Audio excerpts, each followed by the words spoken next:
The Making of the Modern World, Part 2.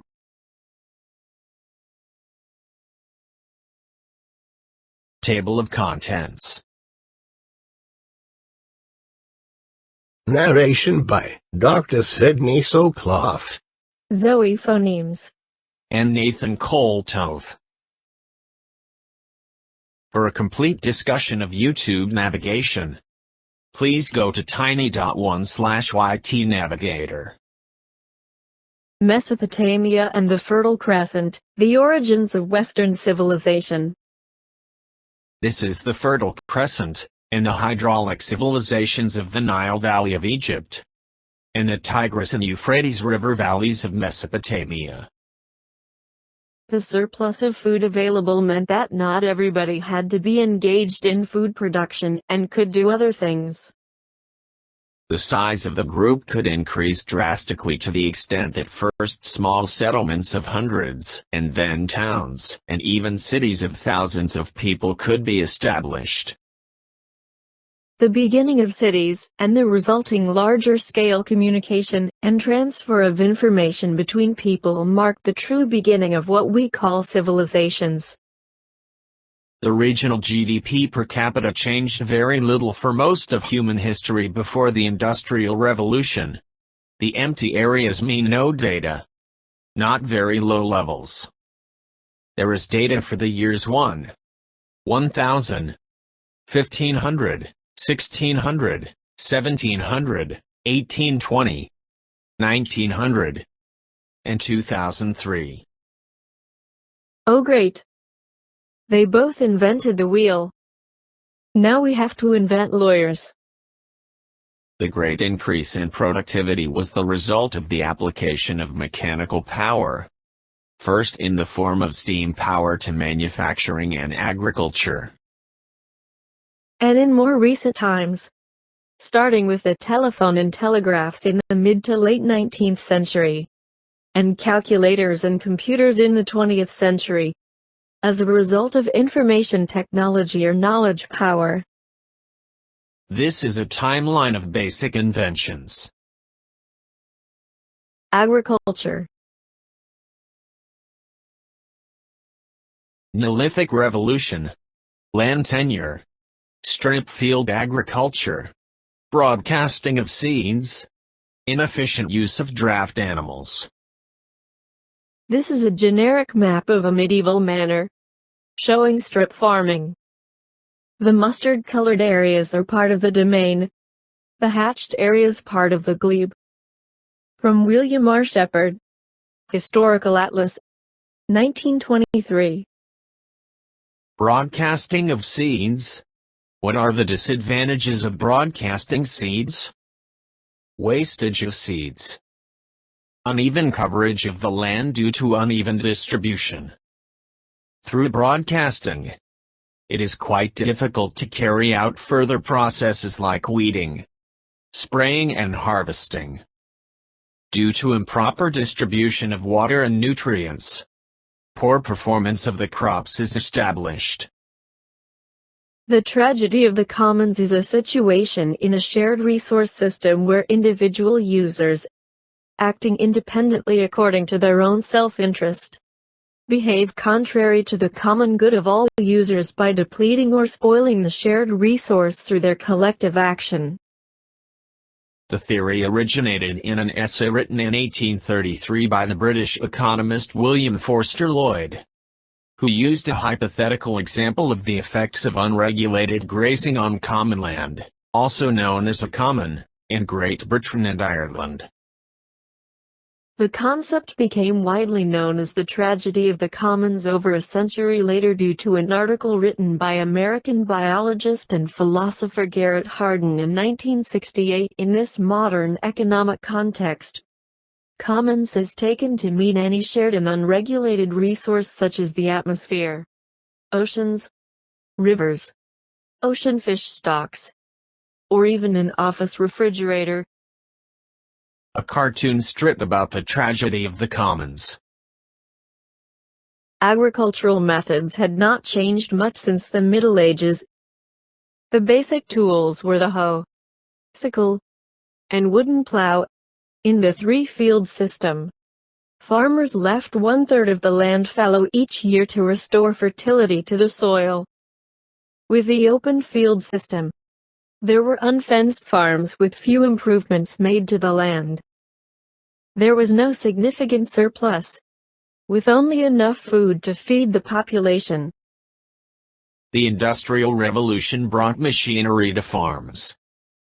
The use of farm machinery meant that fewer farm workers were needed. Displaced farm workers moved to the cities to find work in factories, called rural to urban migration. Growing populations in urban cities required farmers to grow more crops. There was more production of food and raw materials, like cotton for textile factories. Agricultural innovations. Jethro Tull, 1674 to 1741, was an English agricultural pioneer who helped to bring about the British agricultural revolution. He perfected a horse-drawn seed drill in 1701 that economically sowed the seeds in neat rows, and later a horse-drawn hoe. Tull's seed drill planted seeds in straight rows as opposed to scattering them over a field. His methods were adopted by many large landowners, and they helped form the basis of modern agriculture. Lord Townshend developed crop rotation. He ended the three-field system by illustrating how planting different crops in the same field each year kept the soil from becoming exhausted. Lord Townshend showed how planting different crops in the same field each year kept the soil from becoming exhausted. Robert Bakewell, 1725 to 1795, was a British agriculturalist, now recognized as one of the most important figures in the British agricultural revolution. In addition to work in agronomy, Bakewell is particularly notable as the first to implement systematic selective breeding of livestock. His advancements not only led to specific improvements in sheep, cattle and horses, but contributed to general knowledge of artificial selection. Arthur Young, 1741 to 1820, was an English writer on agriculture, economics and social statistics. He popularized new farming methods and machinery. Justus von Liebig invented fertilizers to enrich exhausted soil, which increased the amount of available farmland. Agricultural machinery. The cotton gin invented in 1793 by Eli Whitney increased cotton production.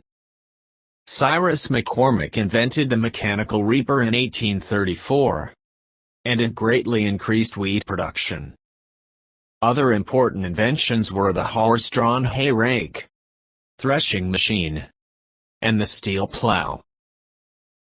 Steam engines, gasoline and diesel engines, and electric motors were added to farm machinery. The industrial and agricultural revolutions complemented one another. Developments and needs in one created developments and needs in the other. Eli Whitney, 1765 to 1825, was best known for inventing the cotton gin. This was one of the key inventions of the Industrial Revolution and shaped the economy of the antebellum South. Whitney's invention made short cotton into a profitable crop, which strengthened the economic foundation of slavery in the United States. Cyrus McCormick developed a mechanical reaper in 1834 that greatly increased wheat production. This is a McCormick reaper model of 1847. Agriculture became a science during the Second Agricultural Revolution. Farmers and governments invested in agricultural research, establishing agricultural schools, societies, and experimental stations. There was great progress in agriculture, with pesticides, stock breeding, new foods, preservation, farming techniques, irrigation methods, and frozen foods. The results are that today, in the industrialized world, much more food is grown by far fewer farmers than was grown 200 years ago, or is grown today in the non-industrialized world. The British Agricultural Revolution describes a period of development in Britain between the 17th century and the end of the 19th century, which saw a large increase in agricultural productivity. This resulted in an unprecedented population growth, freeing up a significant percentage of the workforce, and thereby helped drive the Industrial Revolution. Factors of the British Agricultural Revolution are enclosure, mechanization, four-field crop rotation, and selective breeding. The invention of machinery played a big part in driving forward the British Agricultural Revolution. Agricultural improvement began in the centuries before the Industrial Revolution, and it may have played a part in freeing up labor from the land to work in the new industrial mills of the 18th century. As the revolution and industry progressed, a succession of machines became available, which increased food production, with ever fewer laborers. Andrew Meikle's threshing machine of 1784 was a major labor-saving implement. More food per worker. A second reason why we can claim an agricultural revolution in the century after 1750 is that as each agricultural worker produced more food, so the proportion of the workforce in agriculture fell. This falling proportion of workers in agriculture enabled the proportion working in industry and services to rise. Improved agricultural production made the Industrial Revolution possible, and many would regard the Industrial Revolution as the beginning of the modern world. By 1850, only 22% of the British workforce was in agriculture. This was the smallest proportion for any country in the world. A new way of thinking. An anti-traditional phenomenon. Beginning in the 1700s, in central England, an ingenious group of men began experimenting with the business of making things and discovered that traditional methods could be improved, accelerated, and made more efficient. Their advances began in woolen and cotton textiles but soon spread to pottery, coal mining, iron making, and transport. The basic insight that it was possible to make things more quickly and efficiently led to new methods of transportation and new ways those items might be sold and traded. Those insights, in turn, led to new ideas about how a society involved in such manufacturing and trading should be reorganized. The result was a new distribution of status and wealth. A new era of critical thinking began. Industrialization depends on the idea that tradition should not always constrain us, and that careful thought can enable us to do what our ancestors never even attempted. In this sense, industrialization has immense anti-traditional implications. Why Britain? The Industrial Revolution began in Great Britain for several reasons. The country had large deposits of coal and iron, the two natural resources on which early industrialization largely depended. Other industrial raw materials came from Great Britain's colonies. By the mid-1700s, the country had become the world's leading colonial power. Great Britain's colonies not only provided raw materials, but also provided markets for manufactured products. These colonial markets helped stimulate the textile and iron industries, which were probably the two most important industries during the Industrial Revolution. The demand for British goods grew rapidly during the late 1700s both in Britain and in other countries. This demand forced businesses to compete with one another for the limited supply of labor and raw materials. which raised production costs. The rising costs of production began to cut into profits. Further demand could not be satisfied until Britain enlarged its capacity to produce goods inexpensively. British merchants did not want to raise the prices of their goods and thus discourage demand. They sought more economical and efficient ways of using capital and labor, so the amount each worker produced would increase faster than the cost of production. The merchants achieved their goal through the development of factories, machines, and technical skills. Factors favoring England. There was no civil strife, and the government favored trade, with a laissez-faire economy with a weak guild system. There was a large middle class, an island geography with a mobile population, and everyone lived within 20 miles of navigable river. There was also a tradition of experimental science. Why did the Industrial Revolution start in England? There was capital for investing in the means of production, as well as colonies and markets for manufactured goods. Other factors were the availability of raw materials such as coal and iron for production, and skilled workers. Additional factors were the large merchant marine and the island geography. The commercial revolution made many English merchants very wealthy. These merchants had the capital to invest in the factory system, money to buy buildings, machinery, and raw materials. A stable monetary system and banking system, especially the Bank of England. The Bank of England was established as a private institution in 1694, with the power to raise money for the government through the issuance of bonds. It also functioned as a deposit-taking commercial bank. Since 1844, it had the sole power to issue banknotes in England and Wales. One of the earliest stock exchanges was established in London in 1571 in Jonathan's Coffee House. At that coffee house, a broker named John Castang started listing the prices of a few commodities, such as salt, coal, and paper, and exchange rates in 1698. Joint stock and limited liability corporations. Most industrial enterprises require very large amounts of investment capital, far beyond the capability or even willingness of any one individual. Joint stock companies allow many individuals to own small pieces of a much larger company. The laws allowing the formation of limited liability corporations limit the legal liability of the shareholders only to the extent of their shares in the business.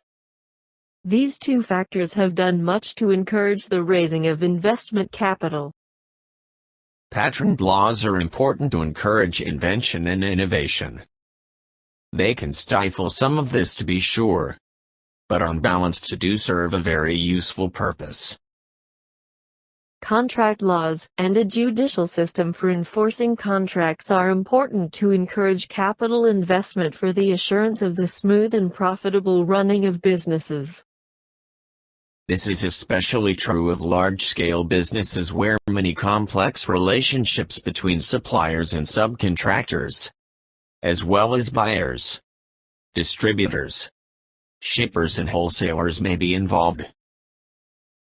I call my invention the wheel, but so far, I've been unable to attract any venture capital. Wealth from the commercial revolution spread beyond the merchant class. England had more colonies than any other nation. England's colonies gave it access to enormous markets and vast amounts of raw materials. Colonies had rich textile industries for centuries. Many of the natural cloths popular today, such as calico and gingham, were originally created in India. The British Empire spanned the globe. This is the British Empire in 1919, at its greatest extent. England itself possessed the necessary raw materials to create the means of production. Vast coal reserves powered steam engines. Iron formed the basic building block of large machines, railroad tracks, trains, and ships. Serfdom and guilds ended earlier in England than other countries. The English people could freely travel from the countryside to the cities. The Enclosure Acts caused many small farmers to lose their lands, and these former farmers increased the labor supply. England had the world's largest merchant fleet. The merchant marine was built up from the commercial revolution. Large numbers of ships could bring raw materials and finished goods to and from England's colonies and possessions, as well as to and from other countries. England is an island, and the political center of Great Britain. Great Britain, as the entire island was called beginning in 1707, did not suffer fighting on its land during the wars of the 18th century. Great Britain has excellent harbors and ports. The damp climate benefited the textile industry, so that the thread did not dry out. England had a stable government, and no internal trade barriers. What were the factors that already marked Britain, rather than any other European country, as the destined first home of the Industrial Revolution? The answer lies partly in things remote from technology, such as the religious freedom which brought in the Huguenots and other refugees with their numerous arts and encouraged the native Puritan capitalist. There was the confident attitude natural to an island people that had ceased to reckon seriously with the prospect of invasion. The island possessed a valuable stimulus to trade in its long coastline and frequent navigable rivers. Moreover, the Act of Union in 1707 had made Britain into a single economic unit long before any other area of comparable wealth and resources had ceased to be divided by numerous customs barriers. But even with the addition of the Scots, the smallness of the population as compared with the French gave at the same time an important incentive to the use of labor-saving devices. Lastly, there was the plentifulness and accessibility of coal in the island. In most of Europe, then, craft guilds eventually became responsible for a level of regulation that stifled competition and innovation. They did this by laying down meticulous rules about three elements of production that we might term the three Ps: prices, procedures, and participation. The weak position of the guilds in Britain in the 18th century can go some way in explaining the series of technological successes we usually refer to as the British Industrial Revolution, and why it occurred in Britain rather than on the European continent, although clearly this was only one of many variables at work. Technology comprises all that bewilderingly varied body of knowledge and devices by which man progressively masters his natural environment. Britain's big advantage. The Industrial Revolution began in Great Britain.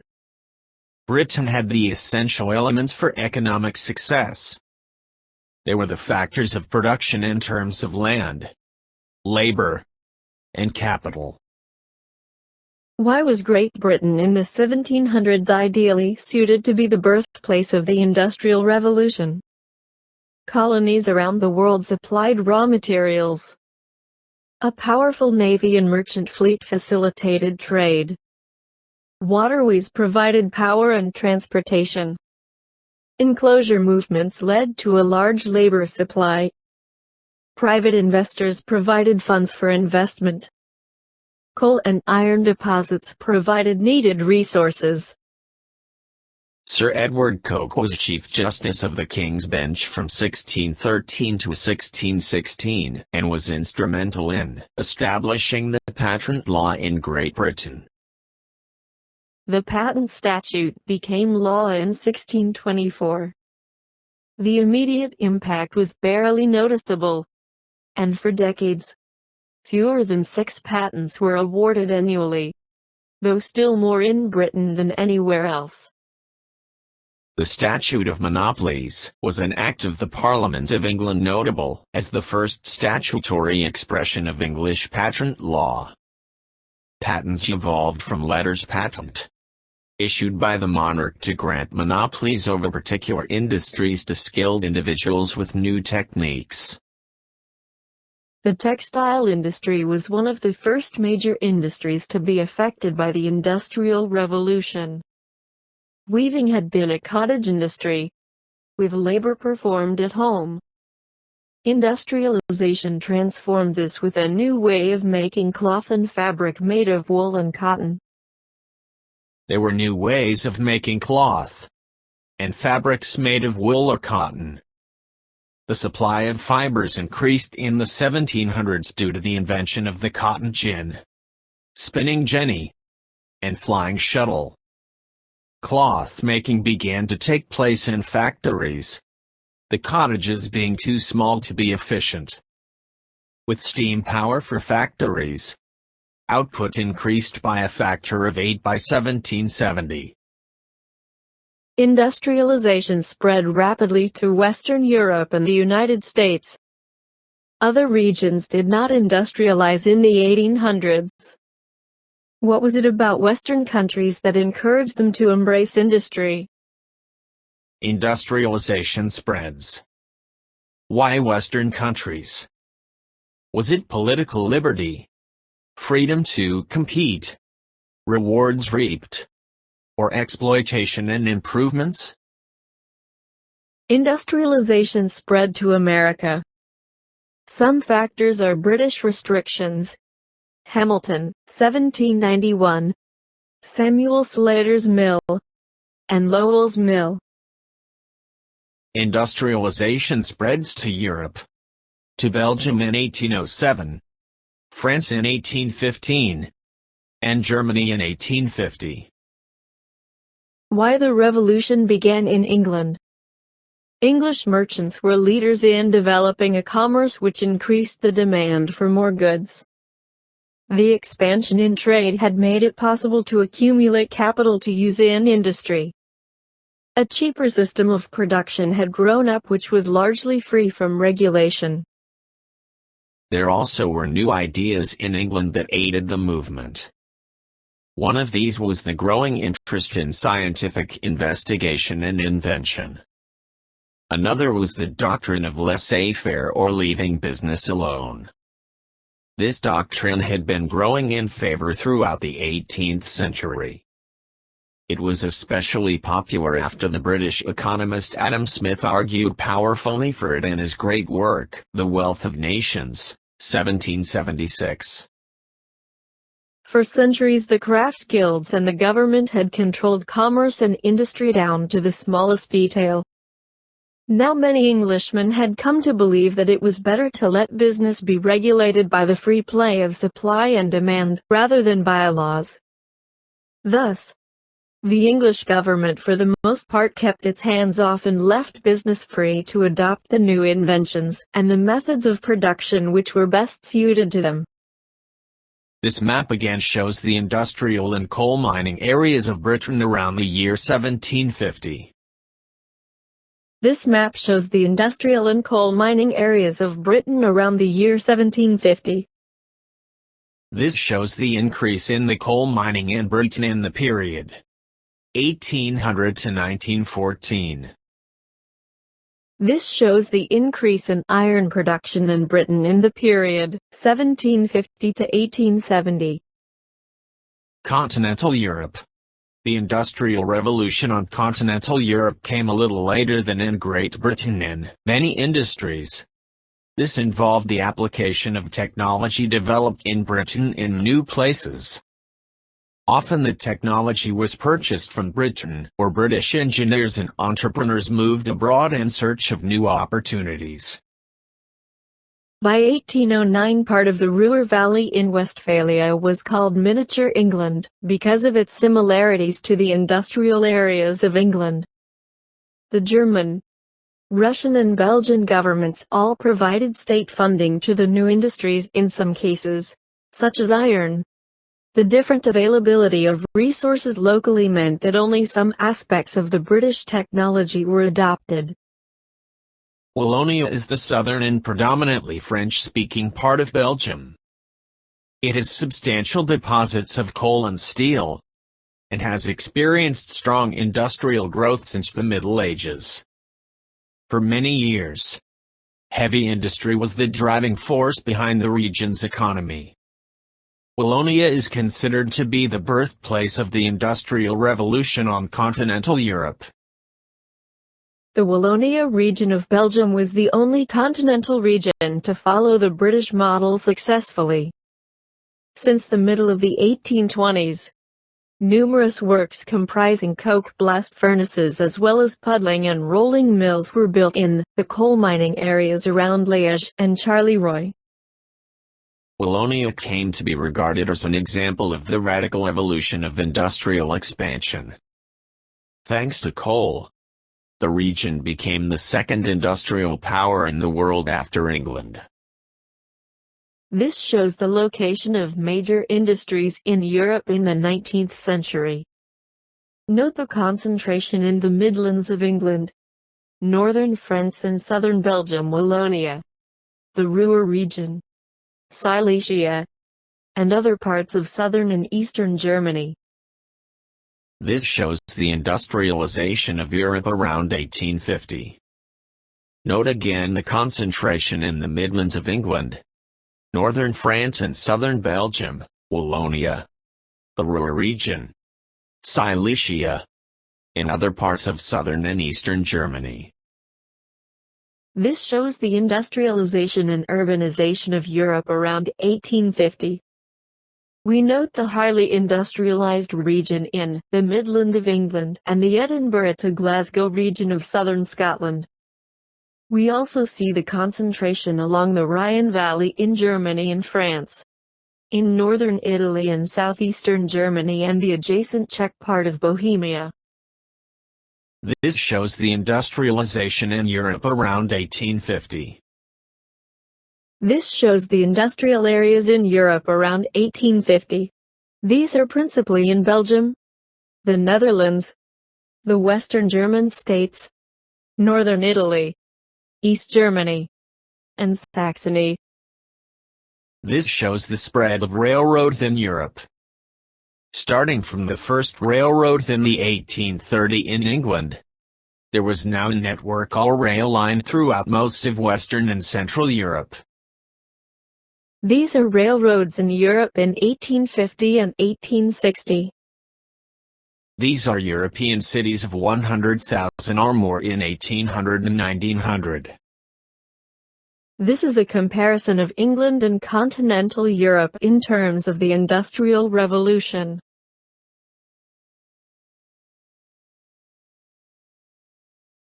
The politics of industrialization. State ownership of some industries. Railroads, Belgium and most of Germany. Tariffs, British Corn Laws. National banks granted a monopoly on issuing banknotes. Companies required to register with the government and publish annual budgets. New legislation to establish limited liability and create rules for the formation of corporations. Postal system. Free trade zones, including the German Zollverein. This is the industrial city of Staffordshire in England. This is a graph of the relative share of world manufacturing output from 1750 to 1900. We see the leading role of the United Kingdom during this time period. The worldwide spread of industrialization. The technology finally diffused beyond the British Isles. The United States began rapid adoption of new technology about 1850. About 1900, Japan was the first major non-Western country to undergo full industrialization. Industrialization spread into Russia and Ukraine in the first third of the 1900s. Recently, countries like Taiwan, South Korea, China, India, and Singapore have joined the manufacturing age. The Industrial Revolution in the United States. The U.S. originally used horse-powered machinery to power its earliest factories, but eventually switched to water power, so that industrialization was essentially limited to New England and the rest of the northeastern region, where fast-moving rivers were located. However, the raw materials, principally cotton, came from the southern United States.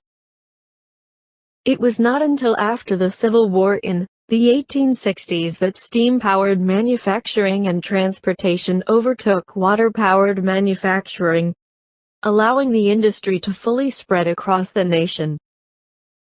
These are the industrial areas of the United States and Canada. We see the high concentration of heavy industry in the Rust Belt region from Baltimore and Philadelphia to Chicago, as well as lighter manufacturing in New York and New England.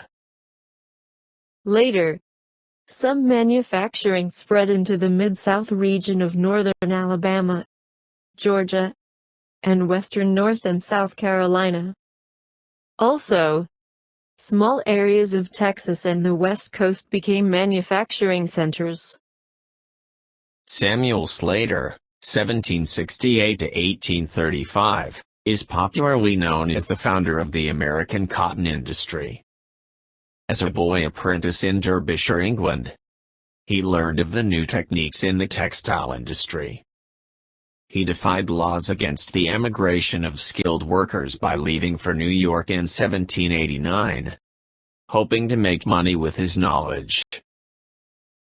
Slater, among the Cabot brothers and investors, started the Beverly Cotton Manufactory in Beverly, Massachusetts. This was the first cotton mill in America. This cotton mill was designed to utilize horse-powered production. However, this dependence was not profitable. Despite the losses, this mill served as a source of innovation, both in producing a large amount of cotton textiles, as well as developing the water-powered milling structure used in Slater's second mill, Slater's Mill at Pawtucket, Rhode Island. In 1793, Slater went on to own 13 textile mills. Daniel Day established a wool carding mill in the Blackstone Valley at Uxbridge, Massachusetts in 1810. The third woolen mill established in the U.S., the first was in Hartford, Connecticut, and the second at Watertown, Massachusetts. The John H. Chaffee Blackstone River Valley National Heritage Corridor retraces the history of America's hardest-working river, the Blackstone River. The Blackstone River and its tributaries cover more than 45 miles, 72 kilometers, from Worcester to Providence, and was the birthplace of America's Industrial Revolution. At its peak, over 1,100 mills operated in this valley, including Slater's Mill, and with it the earliest beginnings of America's industrial and technological development. While on a trip to England in 1810, Newburyport merchant Francis Cabot Lowell was allowed to tour the British textile factories, but not take notes. Lowell realized that the War of 1812 had ruined his import business, but that a market for domestic finished cloth was emerging in America. He memorized the design of textile machines on a trip to England, and on his return to the United States he set up the Boston Manufacturing Company. Lowell and his partners built America's second cotton-to-cloth textile mill at Waltham, Massachusetts, second to the Beverly Cotton Manufactory after his death in 1817. His associates built America's first planned factory town, which they named after him. This enterprise was capitalized in a public stock offering, one of the first uses of it in the United States. Lowell, Massachusetts. Utilizing 5.6 miles, 9 kilometers, of canals and 10,000 horsepower delivered by the Merrimack River, is considered by some to be a major contributor to the success of the American Industrial Revolution. The short-lived utopia-like Lowell system was formed as a direct response to the poor working conditions in Britain. However, by 1850, especially following the Irish potato famine, the system had been replaced by poor immigrant labor. Lowell National Park is a living tribute to the Industrial Revolution in Lowell, Massachusetts. The rhythm of the river has been the backbone of the town for generations. Located northwest of Boston and downtown Lowell, this historical park offers visitors a chance to expand their knowledge about the Industrial Revolution and look in depth into the 19th century, when the textile industry tapped the water power from the Merrimack River.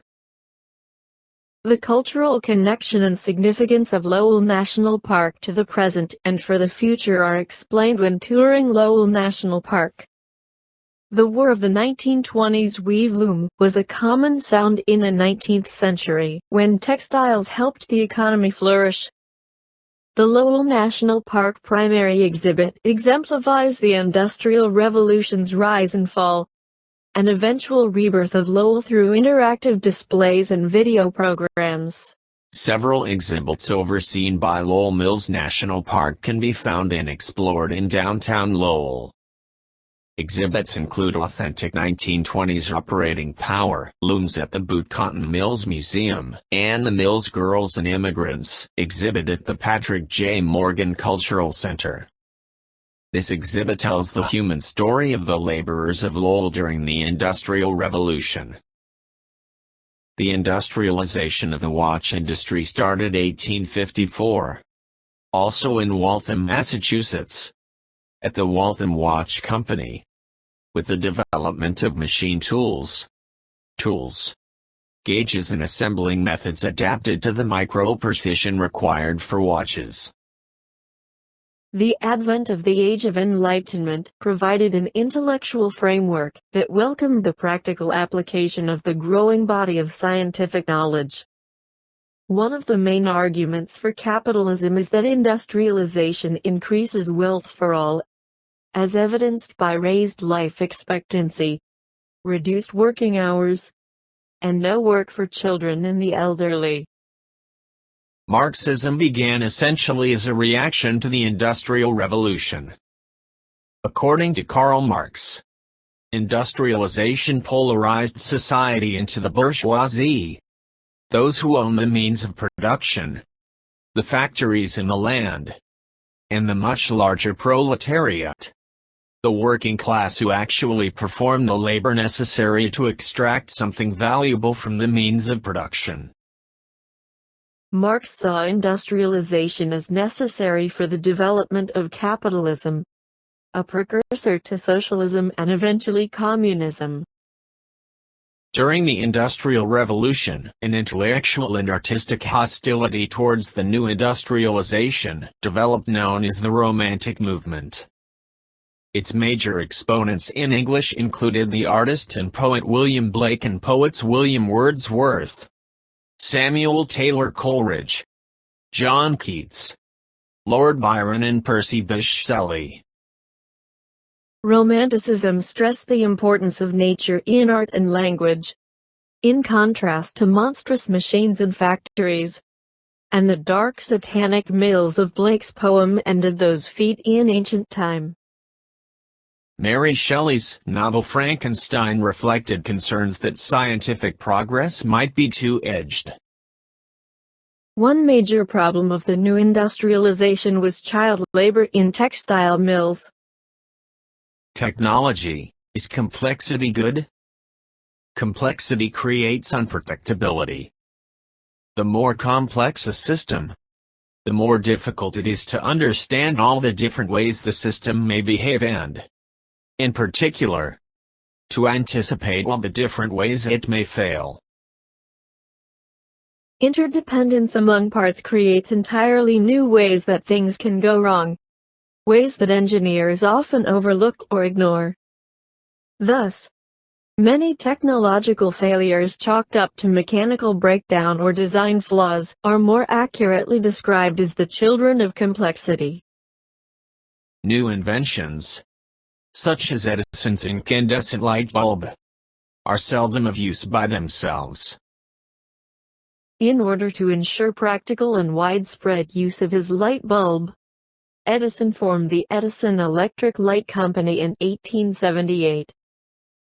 The Edison Electric Light Company later evolved into the General Electric Company. Edison established the first incandescent lamp factory in Menlo Park, New Jersey in 1890. What was Henry Ford's great invention or innovation? Was it the Model T automobile?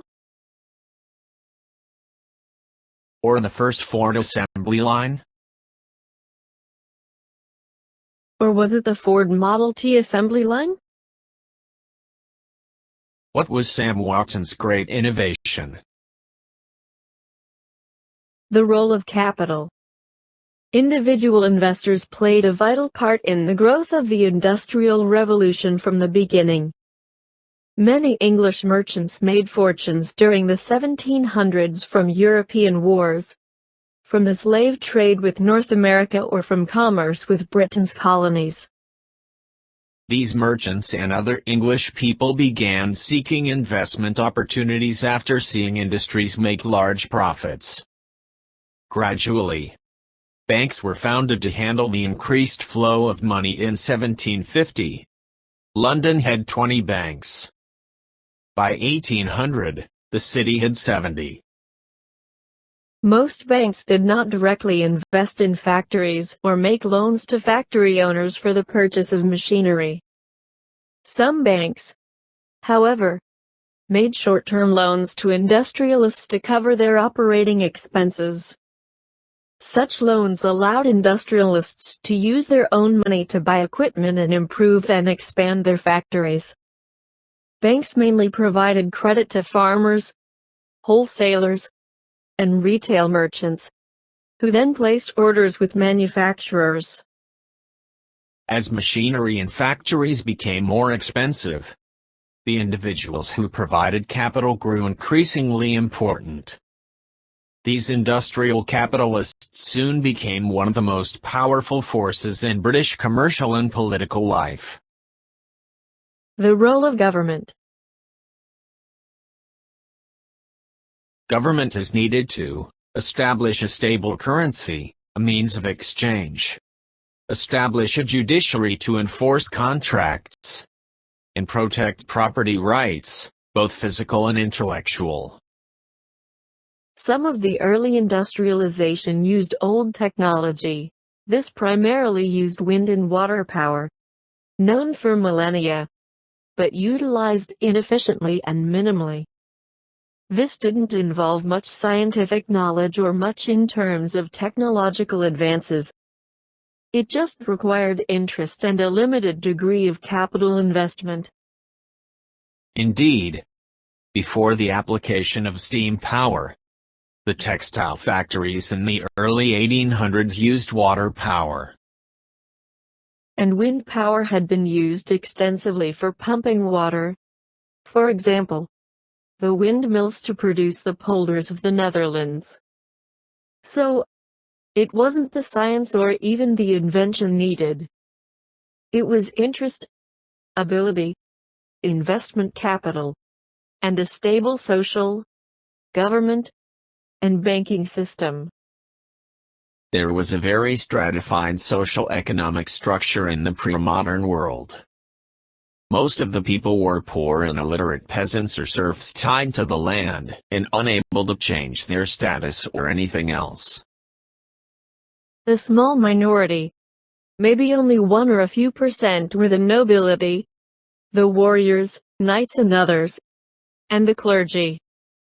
These latter had no interest in work or labor-saving technology, or any type of efficiencies in production.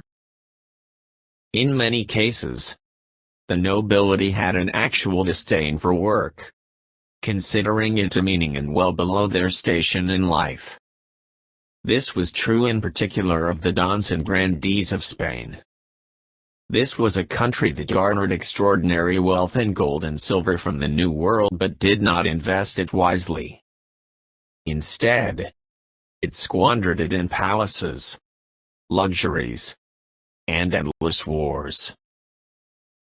Another example is represented by the Prussian nobility, the Junkers. Again, there was a disdain for work, but an eagerness for the pursuit of military display and warfare. The British nobility was of a similar mindset to the rest, although they did elicit some interest in agricultural improvements on their vast estates, as well as profits from mining enterprises. The clergy had other interests on their mind, and it wasn't their assigned role in society. The knights also had other interests on their mind. So, if the peasants couldn't, and the nobility, clergy, and knights weren't interested, who would be? It was the rising merchant class or middle class, an emerging sector of society between the nobility and the peasants of merchants, traders, and artisans. As the Middle Ages progressed toward modern times, the size and power of this group increased, and they gathered both the money and interest to invest in new technology and ways of doing things. A new figure emerged starting in the 18th century, and even more so in the centuries that followed: the investment capitalists and industrialists. We divide the factors of production into the following four categories: land, labor, capital, and enterprise. Land is needed for agriculture and providing natural resources for production. Capital is the factories, offices, and equipment needed for production. Entrepreneurship or enterprise is what we need to combine the other factors of production: capital, labor, and land. Specifically, we combine them with the aim of earning a profit. The process of production combines various inputs, factors of production, to make something for consumption, the output. The output can be physical objects or, increasingly in modern times, services of all types. However, even of various kinds of the provision of services benefits from various types of equipment, including computers and telecommunications. Science and technology. Science and technology. What was the role of science in leading up to the Industrial Revolution? What was the role of science in the Industrial Revolution? What is the role of science and technology in the present day? Gutenberg. No scientific discovery was needed, and no major technological advancement was needed. Gutenberg was not a scientist or engineer, mechanic or technologist. He was of the merchant class, or middle class.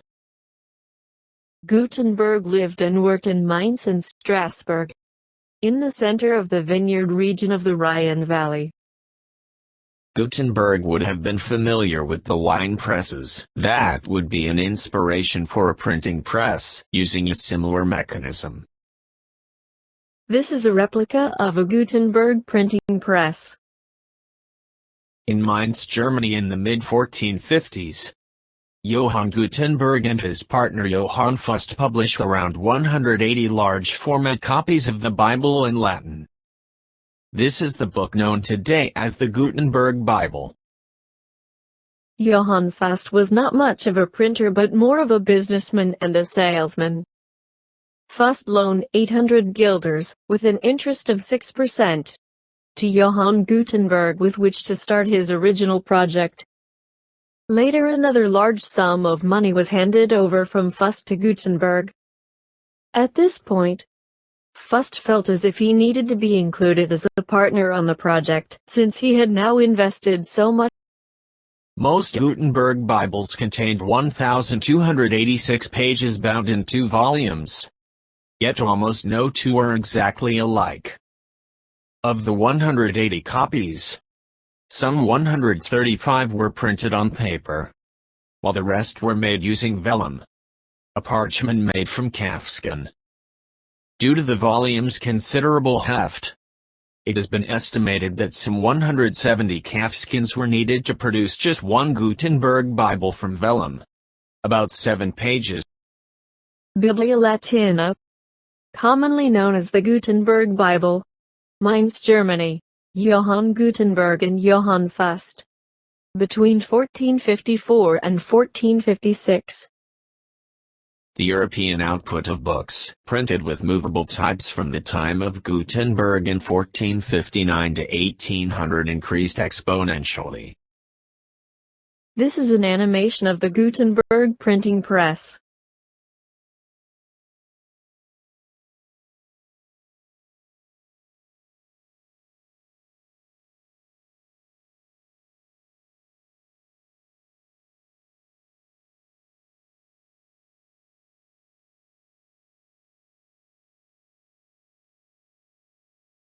The Industrial Revolution, a timeline.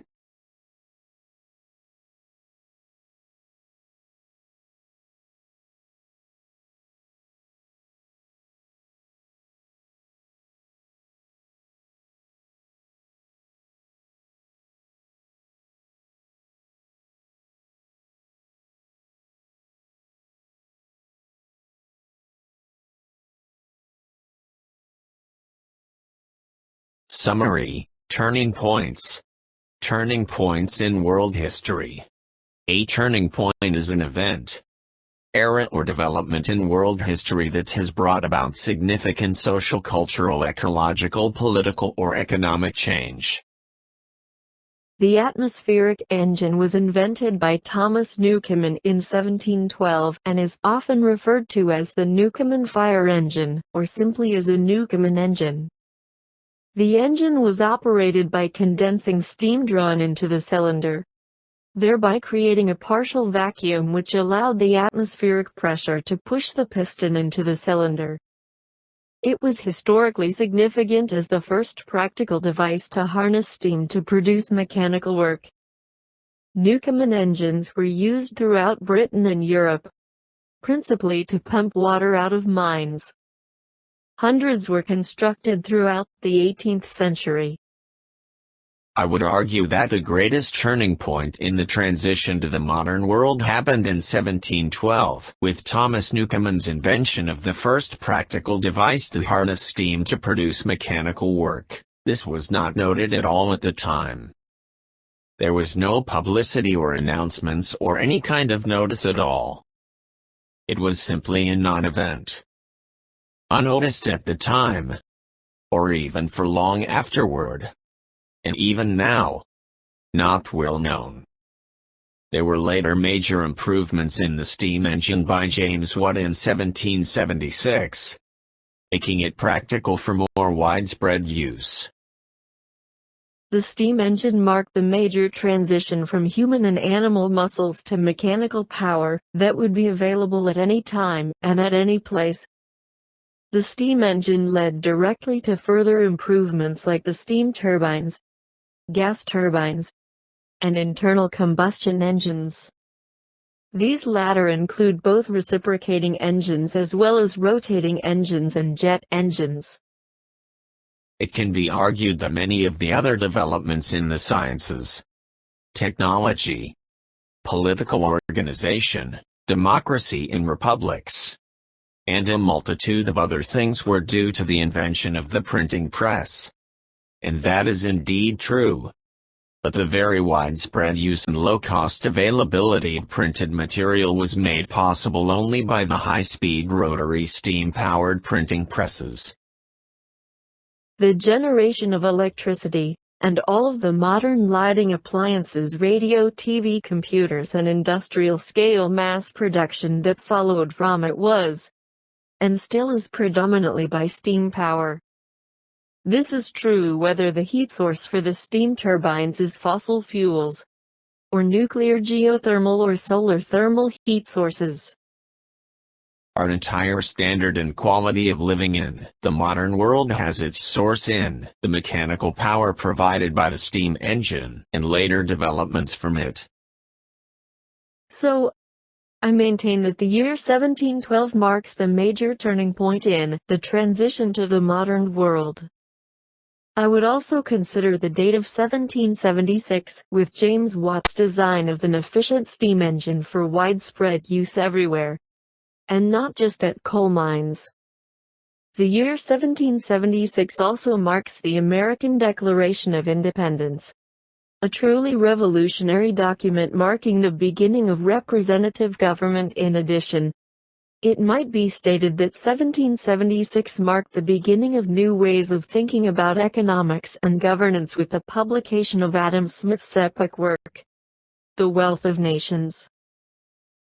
So, I propose the period of 1712 to 1776 as one of the most, if not the most, important turning points for the transition to the modern world.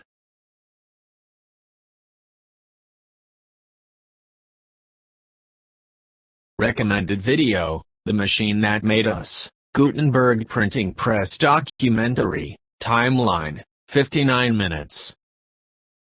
Recommended video: Savory Steam Engine, 3 minutes, 33 seconds. Recommended video: Steam Engine, How Does It Work? 4 minutes, 49 seconds. Recommended video: History of Machine Tools, 43 minutes, 47 seconds. Table of contents. Thanks for watching. Please watch some more of my great videos.